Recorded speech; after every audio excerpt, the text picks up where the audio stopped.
Halo guys, perkenalkan, kami dari kelompok 5 akan membahas mengenai infeksi saluran kemih. Sebelum itu, kami akan memperkenalkan terlebih dahulu ya. Yang pertama ada Deswina Putri, yang kedua ada Mayuruna, yang ketiga ada Gita Mardianti, yang keempat ada Monica, dan yang kelima ada Dina Febiana, dan yang terakhir ada Nalurisha. Baik, kita lanjut ke pembahasan pertama ya. Di sini ada definisi. Infeksi saluran kemih merupakan infeksi yang terjadi pada saluran kemih, yang dimana saluran kemih meliputi ginjal, ureter, kandungan kemih, dan ureter. Kondisi ini terjadi akibat infeksi bakteri E. coli yang masuk ke dalam saluran kemih melalui lubang kencing. Kebanyakan penderita infeksi saluran kemih adalah wanita, karena wanita memiliki saluran uretra yang pendek dibandingkan pria. Maka dari itu, bakteri lebih mudah untuk masuk ke saluran kemih. Penyebab dan faktor. Penyebab dan faktor risiko dari infeksi saluran kencing. Infeksi saluran kemih ISK disebabkan oleh bakteri atau mikroorganisme lainnya yang masuk ke dalam saluran kemih melalui uretra. Bakteri Escherichia coli adalah penyebab paling umum dari ISK. Namun, ISK juga dapat disebabkan oleh bakteri lainnya seperti Klebsiella pneumoniae, Protus mirabilis, dan Staphylococcus saprophyteus.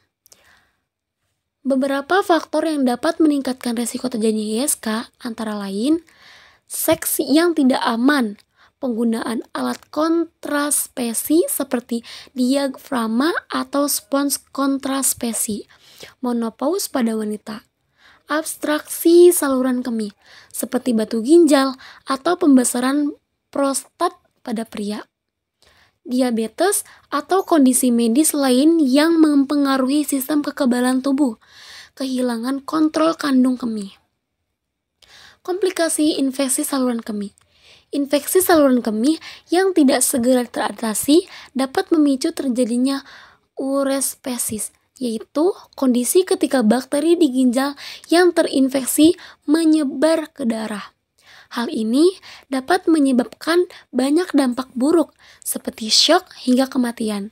Selain itu, dapat beberapa kasus penyakit ini juga bisa menyebabkan kelahiran prematur. Bila penyakit ini terjadi pada ibu hamil, kerusakan ginjal permanen bila bakteri menyebar ke ginjal. Diagnosis infeksi saluran kemih. Beberapa teks dan prosedur untuk mendiagnosis infeksi saluran kemih yaitu urnalisis, pemeriksaan pada sampel urin untuk mencari sel darah putih, sel darah merah, atau bakteri. Pemeriksaan kultur urin. Ini berguna untuk menentukan jenis bakteri yang ada, guna penentukan perawatan yang tepat. Tes pencitraan seperti USG, CT scan, atau MRI untuk melihat gambar saluran kemih.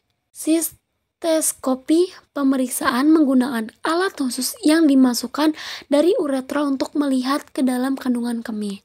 Tindakan pengobatan untuk penyakit ini yang paling umum adalah dengan pemberian antibiotik.